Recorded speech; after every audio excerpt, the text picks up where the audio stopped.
Hello.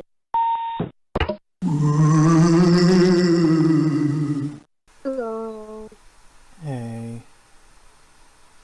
Joining the world now. Oh, there you are. So, slight issue. I did kind of make it really far away. The 100-mile walk starts now. Alright. Next thing to add is a sprinting command. Yeah, I should add like a speed coil or something. It's gonna be less of a script, more of just a how I should talk about the things, like what order I should you call things. you know what you're talking about. That's basically what we need. So, Nice. Oh, I forgot to I forgot to give the spotlight a platform. Oops. Alright, so yeah, this is basically the stage. Okay. Alright, so, to the audience, want to tell them what this video's about? I already told you the premise of what's gonna happen right now. Well, yeah, you told me that you have a theory. I didn't really hear anything else about the theory. Yeah, very vaguely. I have a theory on the Amazing Digital Circus. Right. And a crack theory. Nobody in the audience even knows what's happening, so... You barely know. Yeah.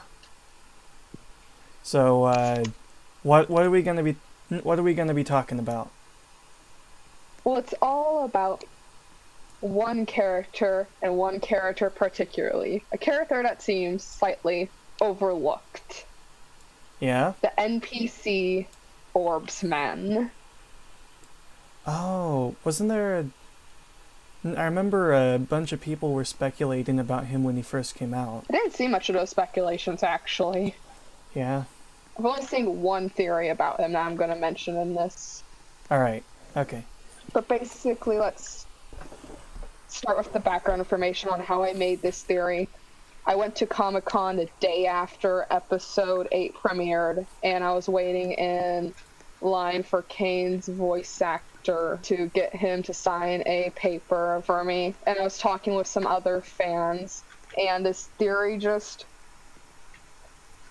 happened to sprout in my brain. Alright. Just chatting with other people. So, what is the theory? Well, first I gotta give the background information. I gotta build this up. Gotta set it up. Let's just start with the basic information. The top of the iceberg, to say. Yep. Orbsman is an NPC. He shows up the first time in episode 4, the fast food episode. He's made of spheres, blue spheres, with 2 prominent eyes, but we don't really see any eyelids. It's orbs. He's made of orbs. Spheres are orbs. Same. Orbs. Orbs are spheres. This is a ball. So it's unrelated to what we're talking about.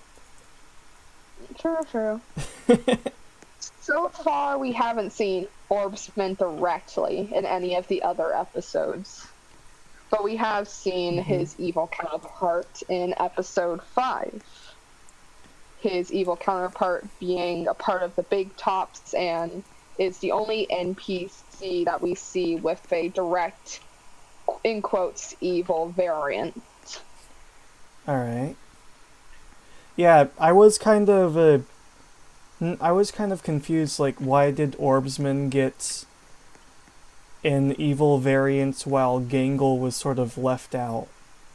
Like, that kind of confused me when that will be referred to a bit later. Yeah. Again, we're going to get more information. He's the first old NPC we meet. It was mentioned in episode 2 that Kane reuses an older NPCs sometimes, but this is the first NPC we meet that was before Pomni's time. Both Jax and Ragatha make comments on Orbsman. Jax's comment being more negative, saying he hates this guy, while Ragatha's seems overwhelmingly more positive. Didn't Jax say No, that he hated evil Jax, not evil Orbsman? no, this is regular Orbsman. He hates regular. Oh, okay. Four. Sorry, I got a little bit lost. Continue. When Orbsman is talking, we don't really understand what he's saying. In the captions, it says, quote, unintelligible, rubbery speech. But even though Pomni is able to make out that he orders a number 57 meal. I always thought that Pomni just guessed. Probably did. But another thing to look into him is how he moves. He sort of moves like how video game characters move, like you're currently moving with an idle animation that's slightly bouncing up and down when he's... They did say that he was one of Kane's like earlier NPCs. So Kane was probably a bit more inexperienced when he was making Orbsman. Yeah. Another thing is that in the episode, Jax is visually complaining about Orbsman, and Gangle says, don't talk bad about the customers when they're right here. We can see Orbsman in the background, again, moving it like a video game character, like from Phasmophobia, or in here, where limbs are getting stuck inside objects. Yeah. With a bad collision box. Collision box? Yeah. Hitbox. It's hitbox. Hitboxes. Anyways. Another thing to consider about evil Orbsman this time is that his voice is much more clear. We're able to make out what he's saying, even if he doesn't say much. But evil Orbsman also has an idle animation, bobbing up and down, and similar video game-like movements. Alright, so... I guess it would make sense that his voice is clearer now, because Kane does have a higher Kane did have a higher skill ceiling when he was making evil Orbsman, but Sure. he was still trying to emulate that more rudimentary style. That is true. Another thing to consider is I think that maybe like Orbsman was maybe even before the ugly fish. The ugly fish have bad rendering. Yeah. And poor AI, but at the same time they're able to clearly speak. And just they have dynamic meshes as well. Orbsman was made out of rudimentary shapes. And with just put a very high shiny filter on.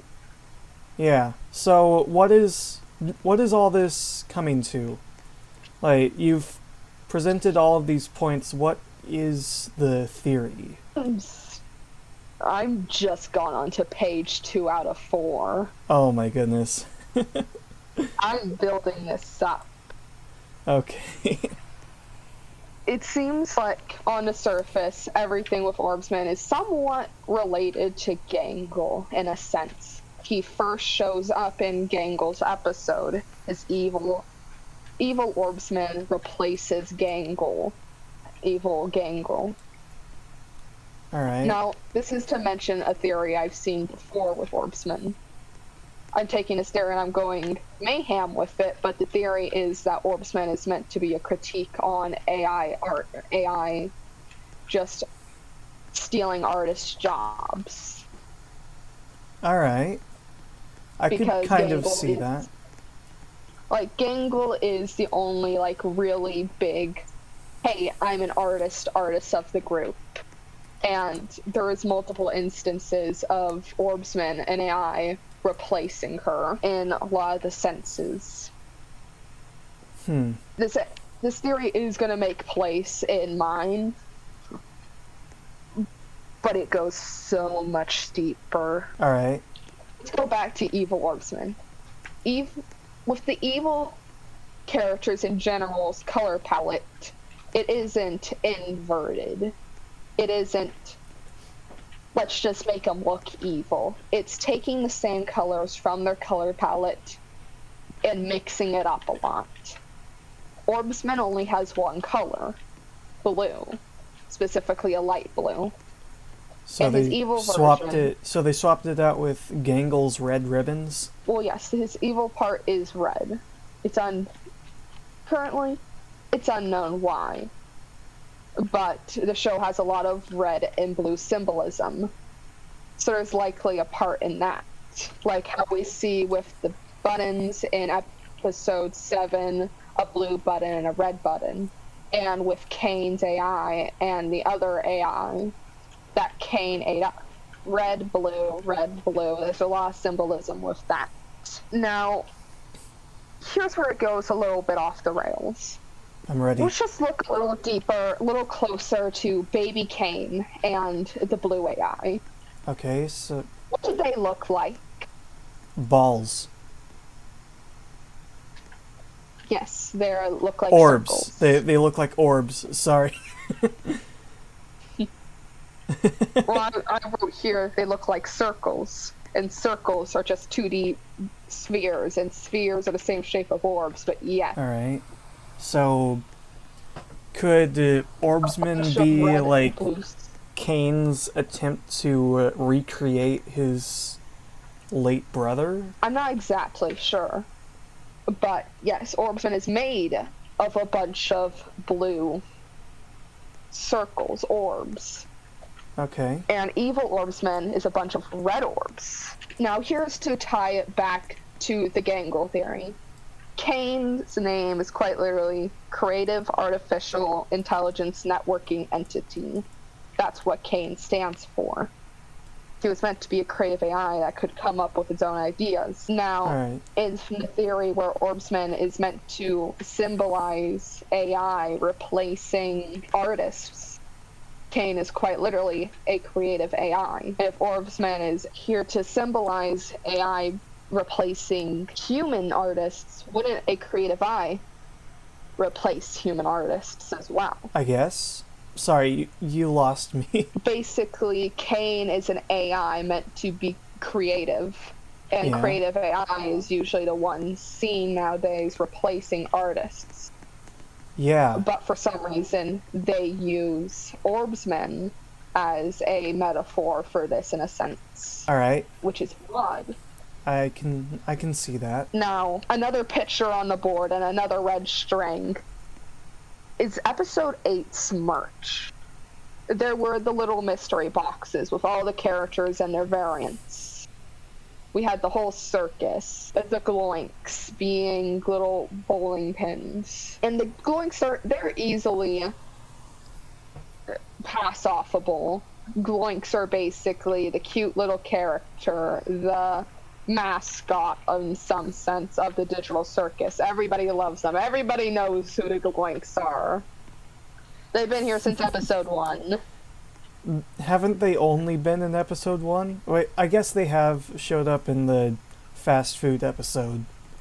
But that's Sure, they pretty only much show it, in right? 2 episodes. Yeah. Yeah, but everybody loves them. That's why they're in all the merch. Everybody buys the gloinks because they're so gloinking cute. But I think there And was one you piece can of merch. you can really just slap a pair of googly eyes on a triangle and people will love it. Or a square, or a circle, or any other generic shape, and everyone would love it. But the thing is, there's one piece of merch that didn't make sense for this episode. Gloinks make sense for the digital circus advertising, yet, and all the characters, they also made sense with their little variants. But once again, Gangle didn't have an option. They didn't have their own little piece. They were once again replaced with Orbsmen. Huh. Okay. Orbsman. He was called the Strong Man. The thing is that it didn't make any sense for him to show up in this episode's merch. Merch is usually episode specific, some cases. Yeah. It's a little variation. But Orbsman doesn't show up at all in episode 8. Unless... No. Just look at his merch. He's Orbsman. He's a strong character. He has a bunch of orbs. It makes somewhat look like muscles. But He's there the was strong a blue man. orb in episode 8. You're catching on quickly, I see. Too quickly. I'm loving this shot. But he's deadlifting some weights. He's meant to be the strong man. That's the art. That's the little thing. Gangle isn't the strong man. What merch would they make for Gangle in this situation? So they did Orbsman, a character that only showed up in 2 episodes, a side character even, didn't really have any lines at all, really. Honestly, yeah, I guess that does make a pretty striking parallel. I mean, Gangle is obviously incredibly weak, so True. Orbsman is strong. It's incredibly intriguing, but the thing is, I looked a bit closer at that merch item. Oh? And his weights, they aren't normal. He's deadlifting weights, but if you look closer at them... I have actually never seen that figurine collection. Well, if you look at the figure, there's a very striking thing. He's deadlifting some weights, but the weights on the thing he's deadlifting are 2 red balls on the edge of his weight. Now, here's another thing. Gooseworks has outwardly said that Bubble died with Kane. They both got deleted together.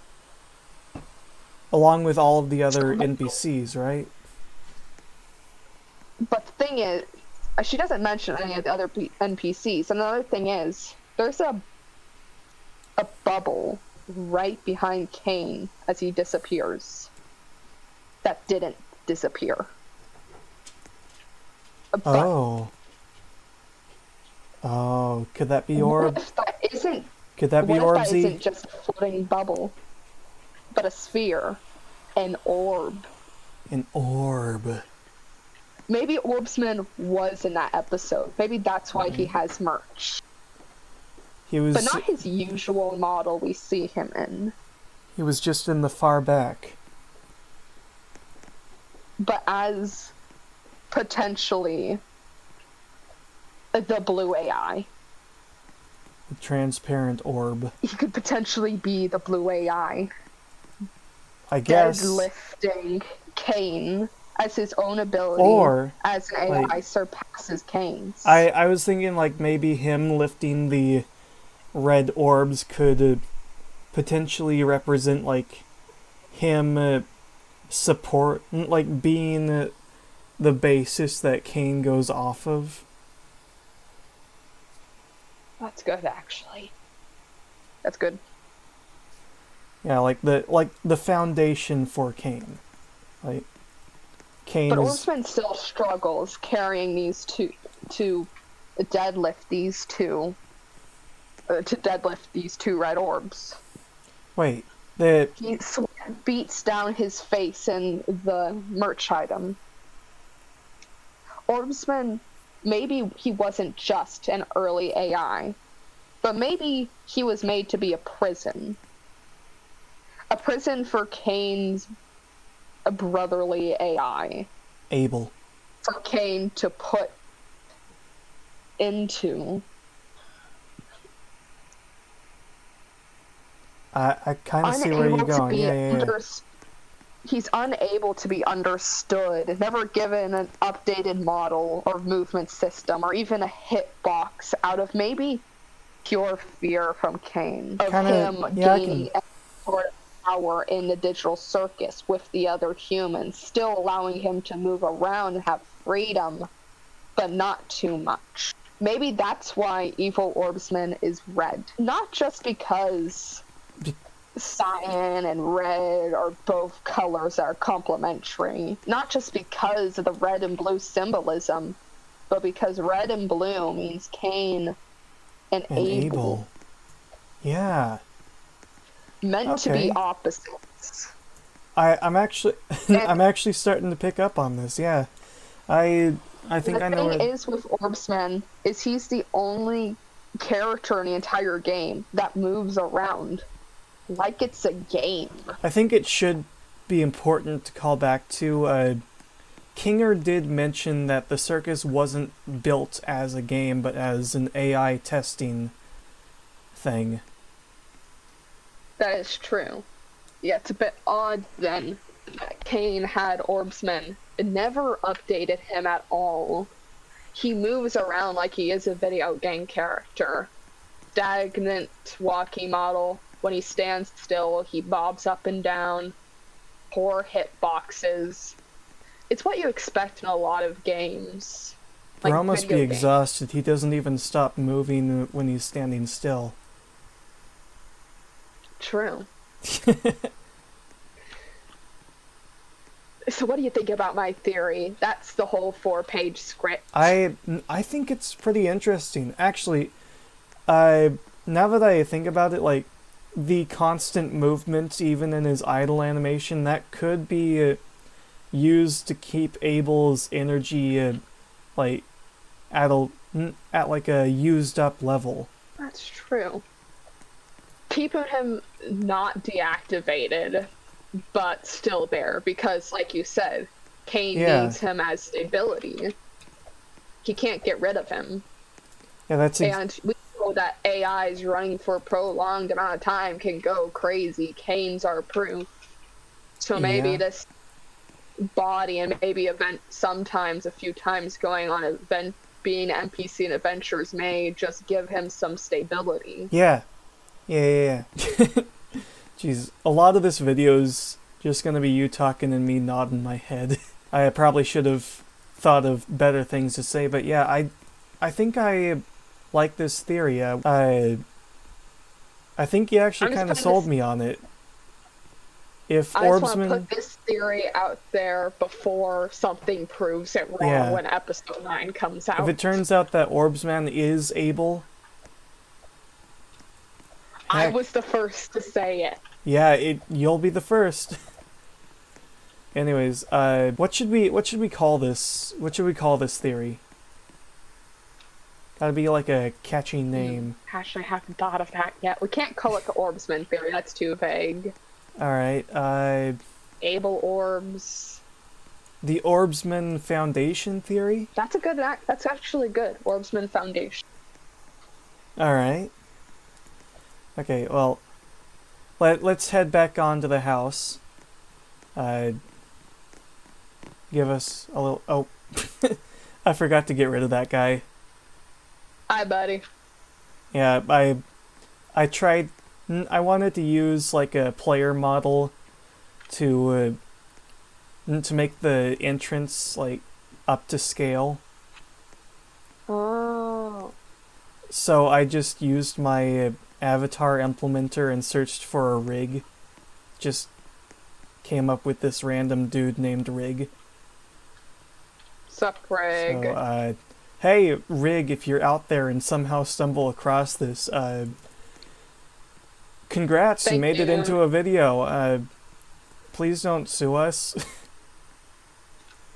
Alright. We're not making money yet. Let's go. Yeah.